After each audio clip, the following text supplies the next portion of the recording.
चलो बच्चे, manner of repatriation देख रहे थे अपन,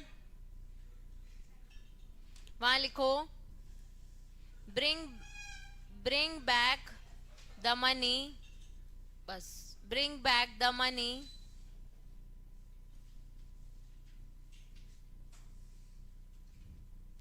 मैनर ऑफ रिपैट्रिएशन में लिखो bring back the money into India, into India. अभी तुम यहाँ फॉरेन एक्सचेंज लेके घूम सकते हो क्या? नहीं, कोई काम का भी नहीं है ना। तो वो कह रहे हैं कि अगर तुम्हारे पास कुछ बच बच रहा है ना, या तुमने वहां कुछ बेचा है और तुम्हें कुछ पैसा मिला है, तो तुम वो चुपचाप यहाँ कर लो, इंडिया ले आओ, ठीक है। इंडिया लाके पहला पॉइंट, ऑथराइज डीलर को बेच दो। फॉरेन एक्सचेंज क्या करोगे? बेच दो, और उसके बदले में क्या ले लो उससे? Indian rupees. दूसरा बोल रहा है चाहो तो ऑथराइज डीलर के पास एक बैंक अकाउंट खोल लो और उसमें रिजर्व करके भी रख लो। तीसरा कह रहा है कि या तो तुम्हारी कोई डेट लाइबिलिटी है फॉरेन में, उससे उस पैसे से वो डेट लाइबिलिटी डिस्चार्ज कर लो। पहला क्या है? एडी को बेच दो। दूसरा वाला बैंक अकाउंट में रख लो। तीसरा वाला डेट और लाइबिलिटी पे ऑफ कर लो, ठीक है। इसके बाद लिखा है procedure for surrender of realise of foreign exchange. Realise of foreign exchange मतलब जो तुम इंडिया में लेके आओगे उसको किस तरीके से तुम्हें रियलाइज करना है, मतलब तुम्हें कैसे भी करके अपना पैसा इंडिया में वापस लाना है, ठीक है। तो अब वहां लिखा है पर्सन नॉट बीइंग इंडिविजुअल, तो वहां लिख दो सबसे पहले नॉन इंडिविजुअल। उसको भी अपना फॉरेन एक्सचेंज किसको बेचना है बच्चे? ऑथराइज डीलर को। तो पहली लाइन में लिखा है shall sell the realise foreign exchange to an authorise person within a period. अब टाइम लिमिट दिया कितने दिन में बेचना है। पहले वाले में लिखो 7 days। अगर वो किसी रेम्युनरेशन से रिलेटेड है, कोई ड्यू अमाउंट था, कोई अक्रूड अमाउंट था, तुमने कोई बेचा होगा और उससे तुम्हें पैसे आने थे, तो वो कितने दिन में तुम्हें रियलाइज करा लेना है? 7 days। और इन एनी अदर केस कितने दिन में? 90। मतलब नॉर्मल टाइम लिमिट 90 दिन है, लेकिन अगर कोई रेम्युनरेशन वगैरह है या फिर तुम्हें कोई इनहेरिटेंस से पैसा मिल रहा है, वहां पे कोई गिफ्ट मिल रहा है, तो इसको कितने दिन में रियलाइज कर लो? 7 days। इनहेरिटेंस मतलब दादाजी वहां थे और उनका पैसा अब हमारे पास आया है, ठीक है। अब कह रहा है सर्टेन सर्टेन केसेस में, मैंने तुम्हें बताया कितने दिन लगते हैं वैसे तो? 90 दिन, ठीक है। लेकिन इन्होंने कुछ जगह पे 60 दिन भी मेंशन किया हुआ है, ठीक है। तो वहां पे मार्क करो सेक्शन 10 से। FEMA does not use it for such purpose or any other purpose for purchase or acquisition of foreign exchange permissible under provision of this act, rule of exchange, order, direction, ठीक है। Shall surrender foreign exchange or unused portion thereof to an authorized person within period of 60 days from the date of an acquisition or purchase by him। तुमने बाहर जाके कुछ भी foreign exchange खरीदा है, ठीक है, तो तुम इंडिया लेके आए हो फॉरेन एक्सचेंज, चुपचाप 760 days में वो चीज सरेंडर कर लो, क्योंकि तुम्हारे काम का नहीं है। एक चीज जो उसके पहले लिखी हुई है, वो बोल रहे हैं कि इस एक्ट के सारे प्रोविजंस फॉलो करो, इस एक्ट के सारे ऑर्डर फॉलो करो, इस एक्ट के सारे रूल्स फॉलो करो, इस एक्ट में जो भी डायरेक्शन है वो फॉलो करो और सरेंडर कर दो एडी को, ठीक है। उसके बाद लिखा है अगर आप फॉरेन ट्रैवल करने जाते हो, ठीक है, तो यूएस डॉलर कितने लेके जा सकते हो? 2,50,000। तो पैसे बचेंगे ना, जो बचेंगे वो भी 60 दिन में बैलेंस, जो अनस्पेंड बैलेंस है वो भी क्या कर दो? एडी को दे दो। तो ऊपर वाला 60 दिन हो गया, नीचे वाले में जो अनस्पेंड अमाउंट है वो 90 दिन में देना है। कितने दिन में देना है? 90 दिन में। अब 90 दिन में तुम्हारे पास जो भी कॉइन्स और नोट्स है वो देने हैं, और अगर कोई चेक है, ट्रैवल चेक है आपके पास, उसके लिए आपके पास कितने दिन है? 180 days।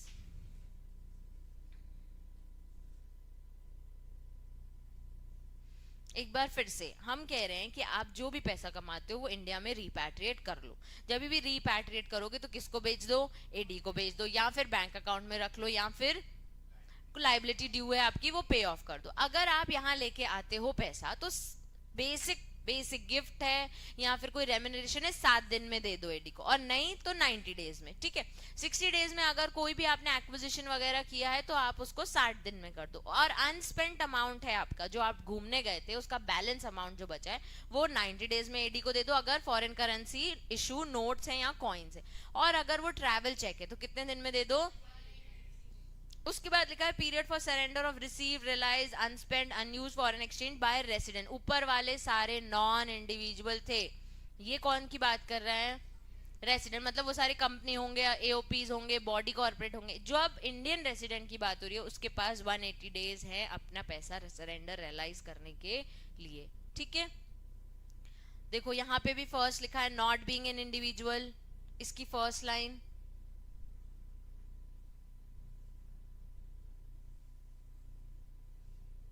ऊपर वाली भी नॉट बीइंग इंडिविजुअल, नीचे वाली भी नॉट बीइंग इंडिविजुअल। ठीक है, तो सिर्फ इंडिविजुअल हो तो कितना 180 डेज।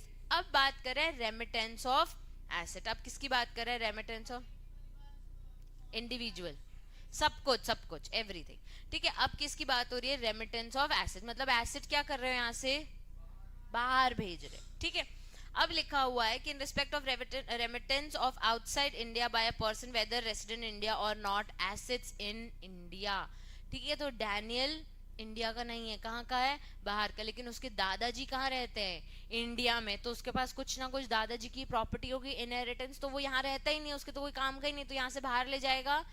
उसके लिए उसको ये वाला सेक्शन फॉलो करना पड़ेगा। अब पहला वाला लिखा है कि आप रेमिटेंस आउटसाइड इंडिया लेके जा सकते हो, कोई भी पैसा आपके बैंक में डिपॉजिट है, कोई भी पैसा आपकी फर्म में डिपॉजिट है, कोई भी पैसा कंपनी में है in form of provident fund, superannuation, benefits, amount of claim, maturity period, कोई इंश्योरेंस पॉलिसी है, कोई sale procedure, share, security, immovable property की।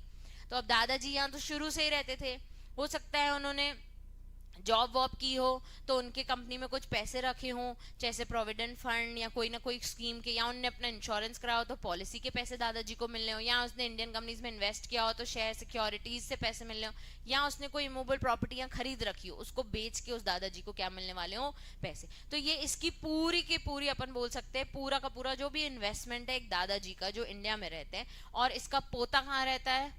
अब्रॉड में। तो वो यहाँ से आउटसाइड इंडिया लेके जा सकता है। ठीक है, अब उन्होंने लिख दिया ऑथराइज डीलर अलाउ कर देगा एसेट्स रेमिट करना टू अ फॉरेन नेशनल। किसको? फॉरेन नेशनल को। Where a person has retired from employment in India. तो सपोज उसके पापा यहाँ पे जॉब करते थे, ठीक है, और उसको अब उसके पापा को सारा पैसा बाहर लेके जाना है, क्योंकि वो यहाँ का तो है ही नहीं, वो सिर्फ यहाँ क्या करने आया था? जॉब करने। तो वो जो जॉब से उसने पैसा कमाया है, क्या वो बाहर लेके जा सकता है? हाँ, लेके जा सकते। तुम लोग क्या हाथ पकड़ रहे हैं एक दूसरे के भैया? भगवान, विशेष यार, कम ऑन यार।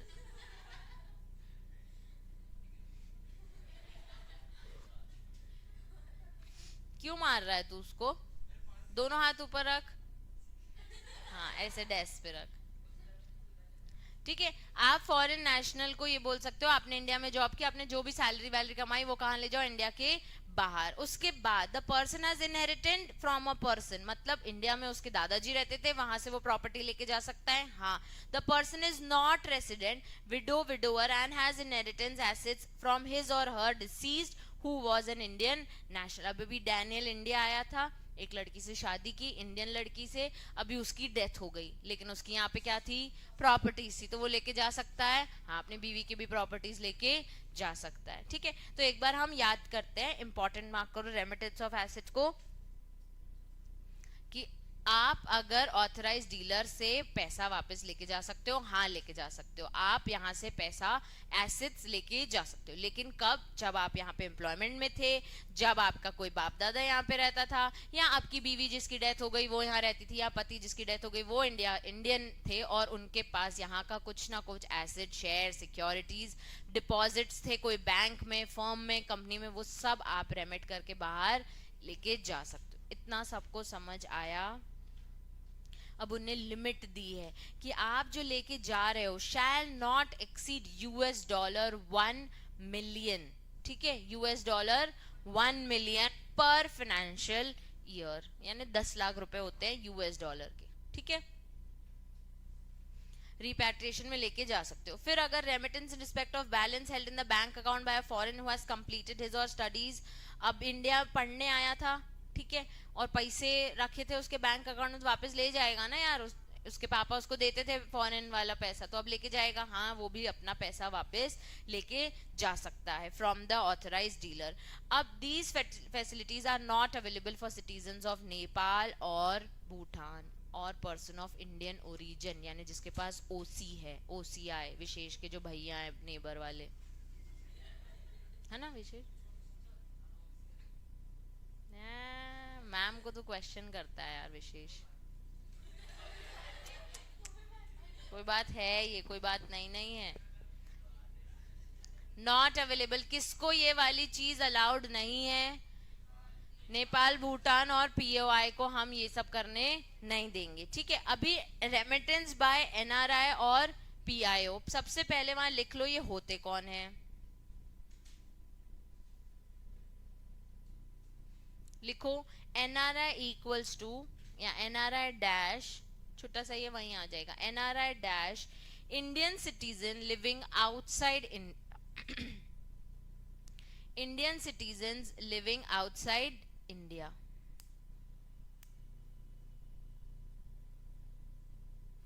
PIO dash foreign citizen except from Pakistan and Bangladesh। अभी सिटीजनशिप कहाँ की है उसके पास? फॉरेन की। और कहाँ नहीं काउंट कर रहे हैं हम? पाकिस्तान और बांग्लादेश। लेकिन who was once an Indian citizen, who was once an Indian citizen or has Indian ancestry, or has Indian ancestry, bracket में लिखना child, grand child, great grand child, और has Indian ancestry, child, grandchild, great grandchild, or married to Indian citizen, or married to Indian citizen includes OCI card holders. Married to Indian citizens includes OCI card holders. Overseas citizen of India बोलते हैं OCI को, ठीक है। अभी non resident को हमने क्या बोल दिया? भैया इंडिया में रहते ही नहीं हो आप, ठीक है, लेकिन इंडिया की सिटीजनशिप आपके पास है। लेकिन पर्सन ऑफ इंडियन ओरिजिन हमने किसको बोला? पहली बात तो यहाँ की सिटीजनशिप आपके पास नहीं है, लेकिन कभी थी, ठीक है, पैदा वैदा यहीं हुए होगे, ठीक है, या फिर आपके एंसेस्टर्स यहाँ के हैं, या फिर आपने यहाँ की किसी लड़की या लड़के से शादी कर ली है, या फिर आप ओसीआई के कार्ड होल्डर हो। और ओसीआई में वैसे भी यही इंक्लूड होता है कि वो पैदा यहाँ हुए थे लेकिन अब रहते कहाँ हैं? अब्रॉड में। क्लियर है सबको? एक बार फिर से, एनआरआई मतलब इंडियन सिटीजन लेकिन आउटसाइड इंडिया। पीओआई यानी foreign citizen except from Pakistan and Bangladesh who was once an Indian citizen or has Indian ancestry or married to Indian citizen, और लास्ट वाला, ठीक है। यही चीज लिखी है आपकी, ये 1 2 3 एनआरआई और पीओआई मार्क कर लो क्योंकि तुमने वहां पे लिख लिया है। यहां से मत पढ़ना, जो मैंने लिखवाया है वहीं से पढ़ना, ठीक है। उसके बाद एडी में अलाउ एनआरआई और POI on submission of documentary evidence remit up to कितना? $1 1 मिलियन। मार्क करो पर फाइनेंशियल ईयर। पहला पॉइंट विशेष,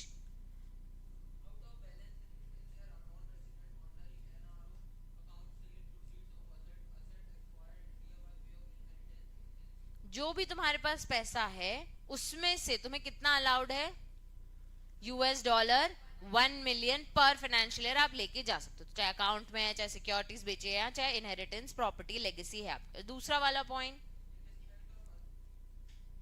हाँ तू ही पढ़ेगा।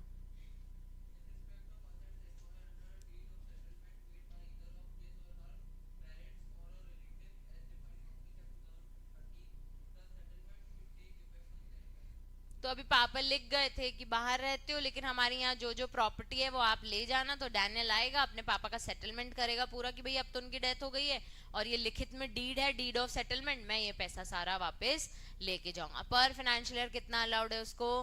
अप टू $1 मिलियन, ठीक है। थर्ड पॉइंट, यश,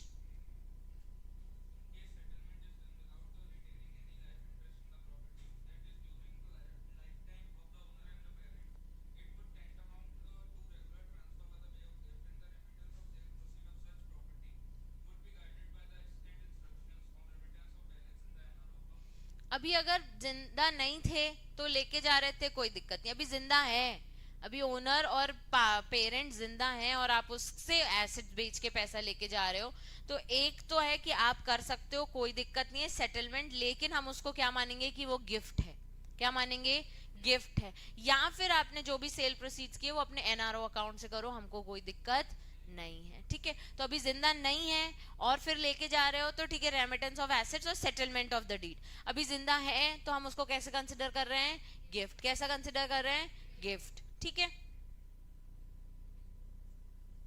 एक और चीज मार्क कर लो, थर्ड लाइन में आपके लास्ट पैराग्राफ में थर्ड लाइन, उसको एक अंडरटेकिंग ले लेनी है, authorise dealer should obtain an undertaking from the account holder, कि भैया तुम्हारे अकाउंट से पैसा जा रहा है,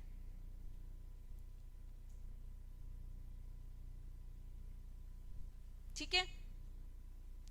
अब अब देखो, रेमिटेंस ऑफ एसेट पढ़ लिया, एनआरआई पीओआई भी पैसा लेके जा सकते हैं, अब कंपनीज और एंटिटीज भी लेके जा सकते हैं, और इसके बाद इनके ब्रांच ऑफिस भी लेके जा सकते हैं, इतना ही टॉपिक है, ठीक है।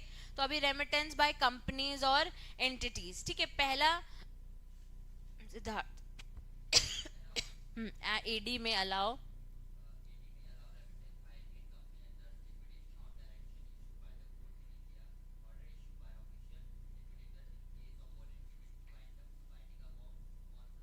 अभी इंडियन कंपनी बंद हो रही है, लेकिन बहुत ज्यादा फॉरेनर ने पैसा लगाया होगा उसमें, तो वो अपना पैसा वापस लेके जाएंगे ना, वाइंडिंग अप होगा, लोन दिया होगा फॉरेन वालों ने, तो वो अपना पैसा वापस लेके जाएंगे, तो वो कह रहा है एडी आपको अलाउ कर देगा, एडी क्या करेगा, आपको अलाउ कर देगा। तो इंडियन कंपनी अगर लिक्विडेट हो रही है या वाइंडिंग अप हो रही है और आपने उसमें पैसा लगाया, तो आप अपना पैसा वापस लेके जा सकते हो, लेकिन लेकिन लेकिन हमें सबसे पहले ऑडिटर का सर्टिफिकेट चाहिए। किसका सर्टिफिकेट चाहिए, ऑडिटर का। भैया इंडिया की सारी लाइबिलिटीज क्या हो गई हैं, पे हो चुकी है, इंडिया की सारी लाइबिलिटीज क्या हो गई हैं, पे। सबको समझ आ रहा है कि भैया इंडियन कंपनी बंद हो रही है, लाइबिलिटीज होंगी, पहले तुम इंडियन की फुल्ली पे कर दो, उसके बाद तुम लेके जाओ, हमको कोई प्रॉब्लम नहीं है, एडी विल अलाउ यू। दूसरा वाला क्या लिखा है, हमको एक और ऑडिटर सर्टिफिकेट चाहिए कि winding up as per company act हो रहा है, वाइंडिंग अप कैसे हो रहा है, एज पर कंपनी एक्ट। उसके बाद in case of winding up otherwise than by a court, तो हमको एक और ऑडिटर सर्टिफिकेट चाहिए कि भैया और कोई लीगल प्रोसीडिंग्स कोर्ट में पेंडिंग नहीं है, इस कंपनी का सब कुछ खत्म हो चुका है, अब आप पैसा लेके जाओ, हमको कोई दिक्कत नहीं है। अभी फिर से इंडियन कंपनी वाइंडिंग अप हो रही है, लिक्विडेट हो रही है, एडी अलाउ कर देगा रेमिटेंस इन इंडियन कंपनीज को, ठीक है, तुम्हारे पास जो पैसा तुम्हें बाहर जैसे भेजना है भेजो, हमको कोई दिक्कत नहीं है। हमको क्या दे दो, 3 ऑडिटर सर्टिफिकेट। पहले सर्टिफिकेट में क्या लिख दो, इंडियन लाइबिलिटीज पे ऑफ हो गई। दूसरा सर्टिफिकेट क्या दे दो, कंपनी एक्ट के हिसाब से वाइंडिंग अप हो रहा है। तीसरा सर्टिफिकेट क्या दे दो, कोई भी लीगल प्रोसीडिंग्स पेंडिंग नहीं है, ठीक है। उसके बाद अब रेमिटेंस कौन कर रहा है, अब उन्हीं इंडियन कंपनीज के ब्रांच या फिर उसके ऑफिस, ठीक है। अब एडी में permit remittance of assets on closure of remittance of winding up proceeds of branch office और लेजन ऑफिस, लेजन ऑफिस भी मतलब उसका कम्युनिकेशन वाला office, other than project office और submission of the following document. तो आप फिर से मुझे 4-5 सर्टिफिकेट दे दो, मैं आपको पैसा ले जाने, आपके एसेट्स अब्रॉड ले जाने दे दूंगा। पहला वाला हमको क्या चाहिए आपसे, कॉपी ऑफ परमिशन की आरबीआई ने आपको क्या दे दी है, परमिशन, एडी देखेगा परमिशन आई है, ले जाओ पैसे। दूसरा उसको क्या चाहिए, ऑडिटर का सर्टिफिकेट। पहला वाला सर्टिफिकेट उसको यही चाहिए कि भैया तुम्हारे स्टेटमेंट्स और लाइबिलिटीज हमको देखने हैं कि डिस्पोजल ऑफ एसिड्स कितना है। दूसरा वाला हमको क्या चाहिए कि आपने हमारी इंडियन की सारी लाइबिलिटीज क्या कर दी हैं, पे कर दी हैं। कंफर्मिंग दैट कोई भी इनकम अक्रू नहीं है फ्रॉम सोर्सेज आउटसाइड इंडिया, जो भी इनकम वहां से आई थी वो ऑलरेडी रिपैट्रिएट हो चुकी है, अब कुछ भी बचा नहीं है। उसके बाद आपको क्या कंफर्म करना है, दैट द ब्रांच ऑफिस ने proper regulatory requirement of the RBI पूरी फुलफिल कर दी है। फिर एक और कि भैया इसका कोई भी लीगल केस पेंडिंग नहीं है, और आरओसी को जो रिपोर्ट करनी थी वो भी इस कंपनी ने पूरी कर दी है। एक बार इसको तुम याद करो।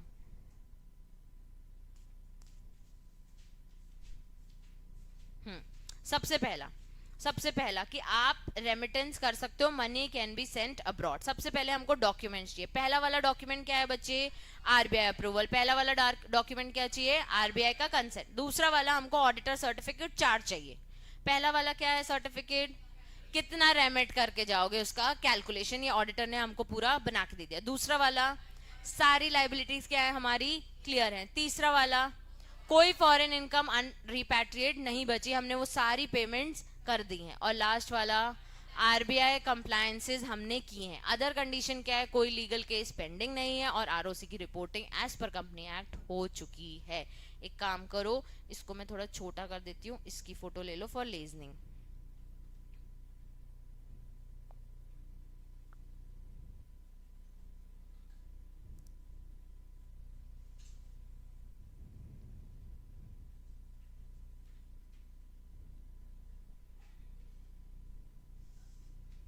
अब remittance of asset, remittance by companies और रेमिटेंस बाय ब्रांच और ऑफिस, तीनों इंपॉर्टेंट मार्क कर लो। बीच में बस आया था थोड़ा सा रीड वाले टॉपिक, उसके बाद ये तो थोड़ा बेटर ही है कंपैरेटिवली। कोई तो हाँ बोल दो, कंपैरेटिवली तो बेटर है। अब कह रहा है पोजेशन एंड रिटेंशन, ठीक है, तो वहां बस लिख लो। अब पोजेशन और रिटेंशन मतलब कितना फॉरेन एक्सचेंज हम रख सकते हैं। क्या आरबीआई अप्रूवल, हाँ ये अच्छा, हाँ remittance of assets requiring RBI approval, new book में भी है ना विशेष, हाँ ठीक है।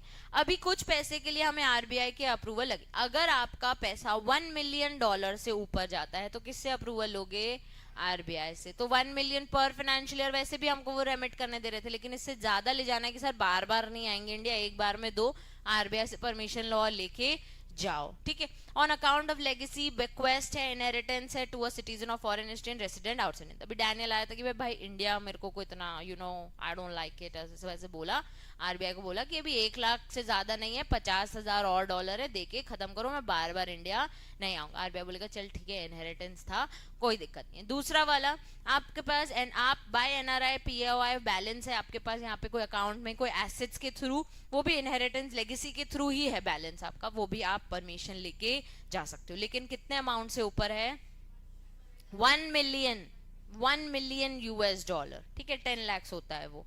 उसके बाद hardship will be cost to a person if remittance from India is not made to such person. Sir दे दो, वहां बहुत कड़की चल रही है, हम गरीबों जैसे रह रहे हैं वहां पे, हमारे पास खाने पीने के, शक्कर लेने के पैसे नहीं हैं, तो अभी हमें आपसे पैसा तो चाहिए, तो परमिशन ले लो, लेके जाओ। तो एक बहुत महंगाई है, हार्डशिप हो रही है, तो इनहेरिटेंस का है और 1 मिलियन से ज्यादा है, अगेन किसी अकाउंट में और इनहेरिटेंस का है, तो भी आपको किससे परमिशन लेके जाना है, आरबीआई। लेकिन आपका अमाउंट $1 1 मिलियन से ज्यादा है तो क्लियर है। हर चीज में आपको किससे अप्रूवल और डायरेक्शंस किसके फॉलो करने हैं, आरबीआई। फेमा में एक ही शब्द चल रहा है, वो है आरबीआई। लेकिन आप हमारे यहाँ का टैक्स जो भी है प्लीज पे। सीएस का एग्जाम क्रैक करना है बिना मॉड्यूल के पॉसिबल नहीं है, और पूरे इंडिया में मॉड्यूल से सिर्फ सीएस दुनिया पढ़ाता है। करके जाओ, तो इनकम टैक्स क्लियरेंस,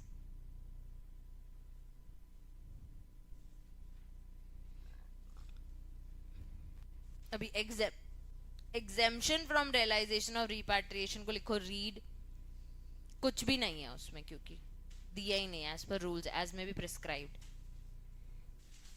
पोजेशन और रिटेंशन ऑफ फॉरेन करेंसी नहीं, वहां लिखो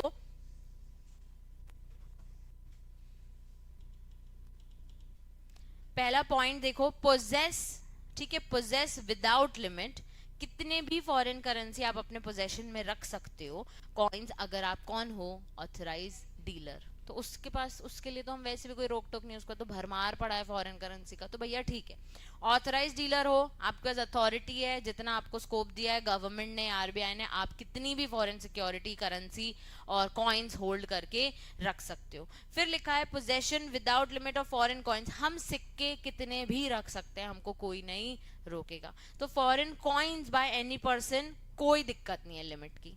लेकिन अगर आप पर्सन रेसिडेंट इन इंडिया हो, फॉरेन करेंसी, बैंक नोट्स या ट्रेवल चेक्स $2,000 से ज्यादा नहीं रख सकते। क्या क्या नहीं रख सकते, फॉरेन करेंसी, बैंक नोट्स या फिर ट्रैवल चेक्स या फॉरेन करेंसी नोट्स। आप नॉट एक्सीडिंग $2,000 नहीं रख सकते, इससे ज्यादा नहीं। तो बेसिकली हमारे पास कितना होना चाहिए हाथ में, $2,000, और कॉइन है तो कोई भी लिमिट, और मैं ऑथराइज डीलर हूं तो कोई भी लिमिट नहीं। तो अभी क्वेश्चन अगर आए ना, possession and retention of foreign currency और फॉरेन कॉइन्स, तो लिख के आ जाना, no limit for authorise dealer, no limit for coins by any person, but not मतलब for a person normal in India not exceeding $2000 for foreign currency note, foreign currency travel cheques और foreign currency bank notes. ठीक है। अभी acquisition और transfer of immovable property in India, तो अभी बाहर का पर्सन आके इंडिया में प्रॉपर्टी होल्ड कर सकता है क्या? Person resident in India can hold, own, transfer any movable property situated in India, लेकिन such property was acquired, held or owned by when he was resident in India या फिर inheritance से मिला। नहीं है क्या ये टॉपिक? हाँ एक और टॉपिक है, रुको रुको रुको।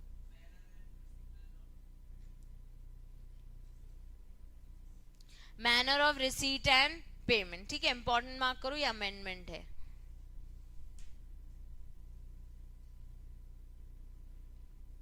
मार्क करो, the receipt and payment between person resident in India, third paragraph. इसको क्या हो गया, एक मिनट।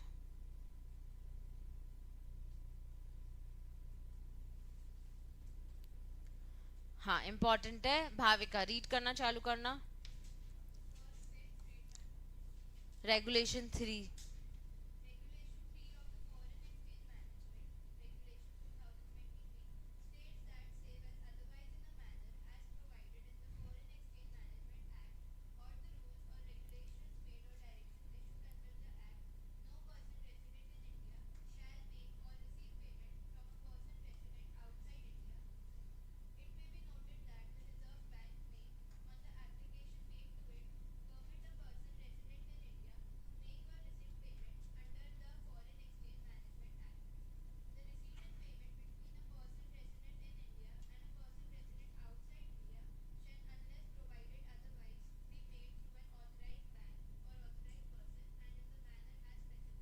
यश और विशेष बनने की जरूरत नहीं है तुम दोनों को भी। अभी मेरी एक बात सुनो, एक पर्सन, हाँ हाथ पकड़ रहे थे ये दोनों में, एक पर्सन, ये तुम लोग लड़ रहे थे, वो हाँ वो भी लड़ ही रही हैं। वाहे गुरु, नहीं कर रहे थे वो लोग ऐसा कुछ, ठीक है। अभी मेरी एक बात सुनो, वो कह रहे हैं एक पर्सन रेसिडेंट इन इंडिया और एक पर्सन रेसिडेंट आपस में पैसा एक्सचेंज, रिसीव पेमेंट नहीं कर सकते। अगर करना है तो किसके थ्रू करना है? Authorised dealer. अगर आरबीआई मत बोलो, ठीक है।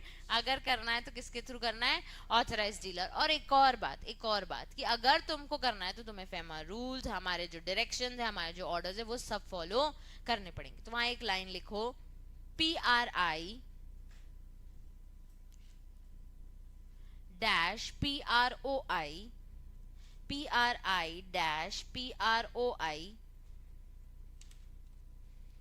dash receipt payments among themselves, receipt and payments among themselves not allowed dash allowed only through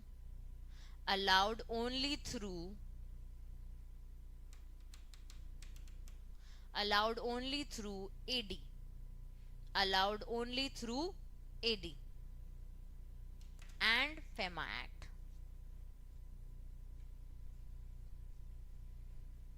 ठीक है। अब प्रवेश, ट्रेड ट्रांजैक्शन देख,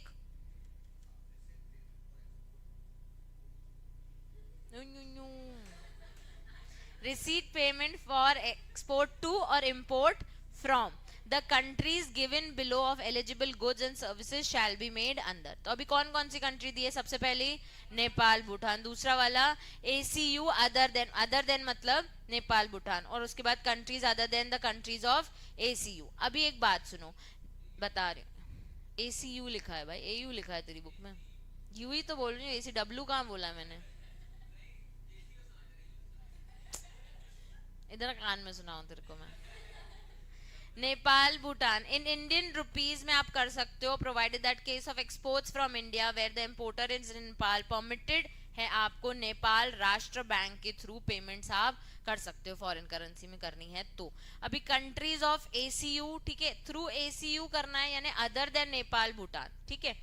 ACU करना है, mechanism through ACU mechanism or the directions issued by RBI authorized dealer from time to time. ठीक है, मतलब कि एक वो वाला बैंक ले लो, राष्ट्र नेपाल राष्ट्र में, अदर देन इसके कोई पेमेंट करनी है तो कौन सा मैकेनिज्म ले लो, ACU, बता रही हूँ फुल फॉर्म. उसके बाद provided in case of imports where the goods are shipped to India from members countries of ACU other than Nepal, Bhutan, both supplier resident of country and other than member country of ACU, the payment manner in three में क्या लिखा है, Indian rupees और in foreign currencies. अभी वहां short में लिखो, trade transaction के ऊपर, ट्रेड ट्रांजैक्शन के ऊपर लिखो रिसीट और पेमेंट, रिसीट और payment for exports, receipt or payment for exports. ठीक है, अब नेपाल राष्ट्र बैंक, नेपाल राष्ट्र bank for Nepal and Bhutan, for Nepal and Bhutan,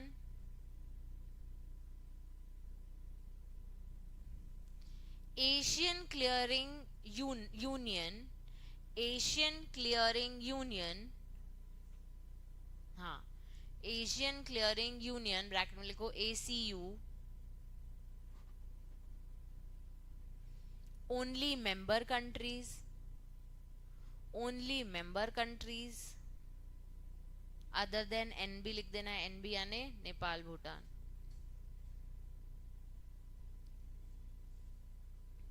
अब अदर देन ECU, लास्ट वाला, other than ECU, ACU sorry, other than ACU, Indian rupees और foreign currency, Indian rupees और foreign currency.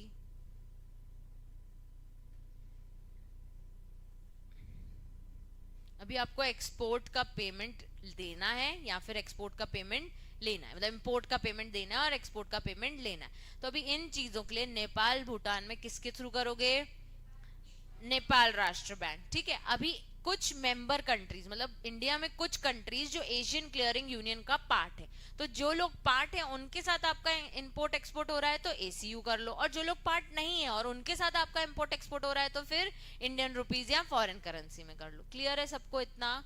ठीक है, नेक्स्ट लिखा है transaction other than trade transaction, transaction other than trade transaction. ठीक है, Nepal Bhutan in Indian rupees, overseas investment in Bhutan payment में also be made in foreign currency. ठीक है, अदर कंट्रीज इंडियन रुपीज और फॉरेन करेंसी. तो अभी ट्रेड ट्रांजैक्शन है तो Nepal Bhutan ACU other than ACU. अभी अदर देन ट्रेड ट्रांजैक्शन है तो आप इंडियन रुपीज में भी कर सकते हो, फॉरेन करेंसी में, इंडियन रुपीज में भी कर सकते हो, फॉरेन करेंसी में भी. ठीक है,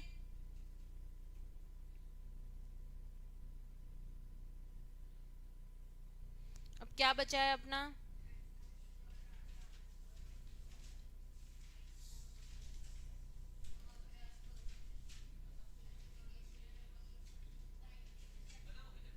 नहीं पहले इंपॉर्टेंट पढ़ा दूं, रुक जाओ.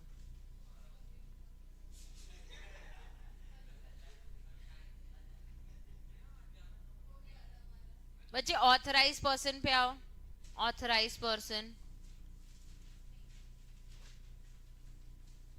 तीन चीजें होती हैं ऑथराइज पर्सन में, कौन कौन, authorise dealer, money changer, offshore banking unit और any other person authorise by RBI. इनको अपॉइंट कौन करता है, RBI. ठीक है, अभी इनका अपॉइंटमेंट एंड रोल देखते हैं. ठीक है, RBI authorises person in writing to deal with foreign exchange and restriction. तो ऑथराइजेशन लेटर दे देता है, भैया तुम फॉरेन एक्सचेंज सिक्योरिटीज में तुम ही डील करोगे, तुम क्या बन गए आप, authorise dealer. Mostly include, generally किसको बनाता है ये, बैंक्स को जो नेशनलाइज है, प्राइवेट है या फॉरेन है. इनको कौन से डायरेक्शंस फॉलो करने हैं, RBI के. Can not do any transaction outside their authorisation. फिर RBI जब चाहेगा पब्लिक इंटरेस्ट में वो क्या कर लेगा, रिवोक भी कर लेगा. अगेन तीन लोग होते हैं ऑथराइज डीलर्स, उनको अपॉइंट कौन कर रहा है? आरबीआई। और आरबीआई ऑथराइज कैसे कर रहा है? ऑथराइजेशन राइटिंग में लेटर देके बोलता है कौन से डायरेक्शन फॉलो कर लो? आरबीआई के। जनरली ऑथराइज डीलर होते कौन है? बैंक्स होते हैं। कौन कौन से banks? Nationalised bank, private banks या फॉरेन बैंक्स। उनके बाद उनको क्या ऑथराइजेशन के बाहर ट्रांजैक्शन करना अलाउड है? नहीं। और अगर उनने किया जो which is against public interest, तो क्या हो जाएगा? उनका रिवोक हो जाएगा ऑथराइजेशन। इनकी रिस्पॉन्सिबिलिटी देखो क्या है। सबसे पहले उनको कौन सा एक्ट फॉलो करना है?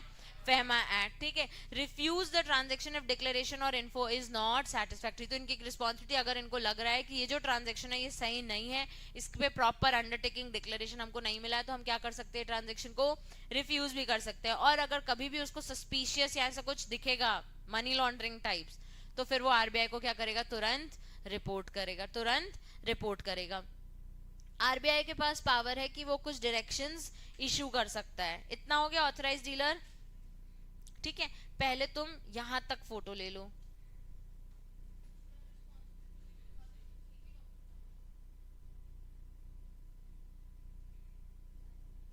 ठीक है। मैं उसको क्रॉस नहीं कर सकती, नहीं तो सब उड़ जाएगा। ये हो गया कौन? अपना ऑथराइज। इंपॉर्टेंट मार्क करो ऑथराइज पर्सन। अब इसके बाद आपको एक टॉपिक है power of RBI to issue directions to authorise person. तो RBI can direct authorise person to make और स्टॉप पेमेंट। आरबीआई उससे कुछ ना कुछ इंफॉर्मेशन भी मांग सकता है कोई भी ट्रांजैक्शन की। अगर उसने वॉयलेट किया तो पेनाल्टी कितनी है बच्चे? 10,000 रुपए। और कंटिन्यू किया तो 2,000 पर डे। फिर आरबीआई इंस्पेक्ट भी कर सकता है ऑथराइज पर्सन का बिजनेस। तो बैंक जाके फटाफट क्या कर लेगा? इंस्पेक्शन कर लेगा, वेरीफाई करेगा, सारी इंफॉर्मेशन चेक करेगा फेमा कंप्लायंसेस किए हैं कि नहीं, और उसको बोलेगा अपने बुक्स, डॉक्यूमेंट्स, ये सारे डॉक्यूमेंट्स मुझे क्या करो? शो करो, ठीक है। अब एक बार ये पावर टू इशू डायरेक्शंस,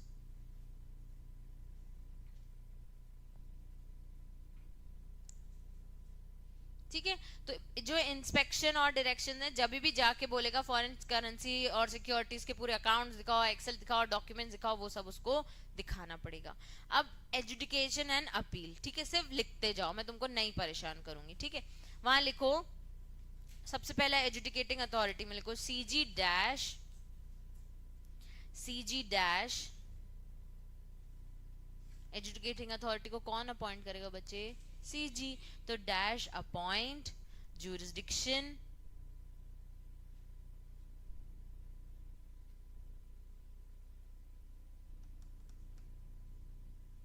ठीक है। उसके बाद नीचे लिखो ए एजुकेटिंग अथॉरिटी ए। हाँ, इसी में ही ए को मैं बोल रही हूँ और एजुकेटिंग अथॉरिटी को ए लिखवा रही हूँ, ठीक है। Dash hold an inquiry on a complaint, hold an inquiry on a complaint, inquiry on a complaint dash OOBH।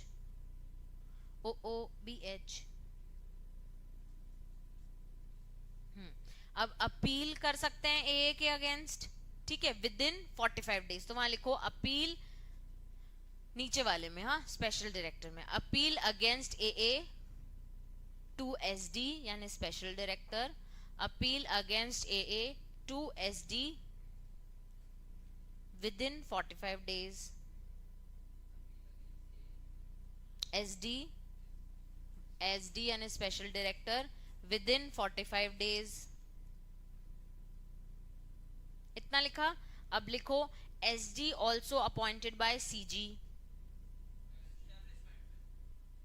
इसी में एसडी में स्पेशल डायरेक्टर एसडी, डीजी था वैसे एसडी, अपॉइंटेड बाय सीजी।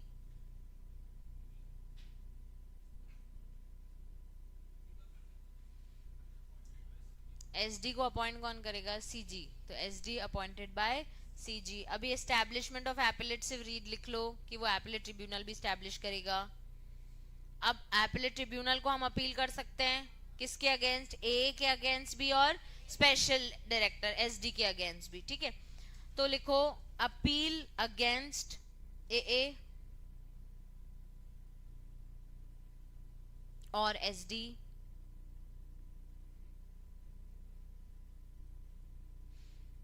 जब भी अपील करते हैं तो हमको अमाउंट डिपॉजिट करना पड़ता है, तो वो सेकेंड लाइन में लास्ट लाइन मार्क करो, deposit the amount of such penalty. और जहां लिखा है तुमने अपील अगेंस्ट ए और एसडी, वहां लिखो with in 45 days, with in 45 days. अब अपील में जो एपीलेट ट्रिब्यूनल होता है, या तो वो ऑर्डर को कंफर्म करता है, या सेट असाइड करता है, या मॉडिफाई करता है। तो वहां एक वर्ड लिख लो एटी, एटी यानी एपीलेट ट्रिब्यूनल। एटी विल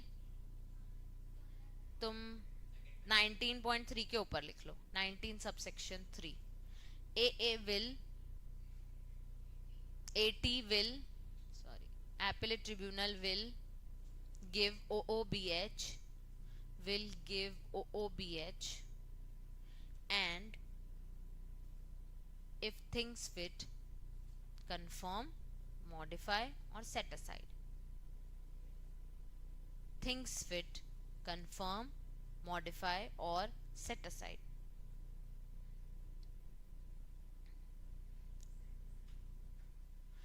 फिर नीचे लिखा है अपील टू हाई कोर्ट, बस लिख लो विद इन 60 डेज। अब हाँ जा सकते हो, लेकिन अगर आप एसडी के पास जा रहे हो तो नहीं जा सकते। Appeal to high court within 60 days लिखो। अब ईडी रीड, ये मनी लॉन्ड्रिंग अपन देख चुके हैं। इन्वेस्टिगेशन रीड,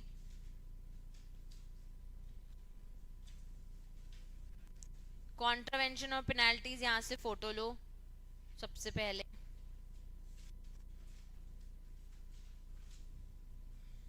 हो गया, नहीं हुआ? पन्ने गिनते हैं ना सब, कुछ नहीं। अब पहली वाली पेनाल्टी उन्होंने ऐसे बताई है 3x of the sum involve. Foreign exchange के साथ आपने कोई भी फेमा के कॉन्ट्रावेंशन किए तो उसके इनटू 3 आपको लगेगा, या फिर अप टू 2 लाख क्वांटिफेबल नहीं है तो, या फिर 5000 per day for continuous contravention. ठीक है, एक बार इसकी पेनाल्टीज बहुत ज्यादा इंपॉर्टेंट नहीं है, तो एक बार तुम इसको लिख लेना। ठीक है, और कल हम डिस्कस करेंगे, अभी याद कराऊंगे तो तुम याद करोगे ही नहीं पेनाल्टीज। ये लिख के आ जाना, बस एक बार बस लिख के आ जाना, फिर हम करेंगे। उसके बाद एक केस दिया है आपको बच्चे, इसी में ही पेनाल्टी में ही, क्या हाँ ये केस का फोटो ले लो। If penalty is not fixed or minimum, it's the discretionary and must be judicially solve. Tribunal अपने हिसाब से भी पेनाल्टी लगा सकता है। हाँ लिख लेना। अभी कंपनी के ऊपर केस होता है तो कंपनी और डायरेक्टर, ऑफिसर, सेक्रेटरी सब लायबल रहते, जो जो इन्वॉल्व था, तो उसको लिख लो रीड। कंपाउंडिंग बहुत ज्यादा है ना इसमें अभी, एक मिनट, कंपाउंडिंग कल पढ़ेंगे अपन।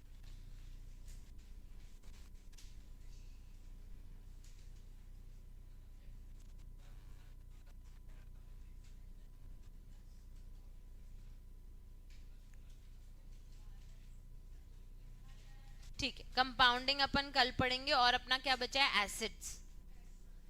ठीक है, ये दो टॉपिक, पेनाल्टी और ये लिख के आना। ठीक है, आरबीआई तो कल पढ़ लिया ना बच्चे। कंपाउंडिंग बोल तो रही, तो कहाँ कहाँ ध्यान रहता है तेरा? अभी मैंने लास्ट लाइन क्या बोली, क्या बोली मैंने विशेष? हाँ मैंने भी यही बोला था जो तू देख रहा था।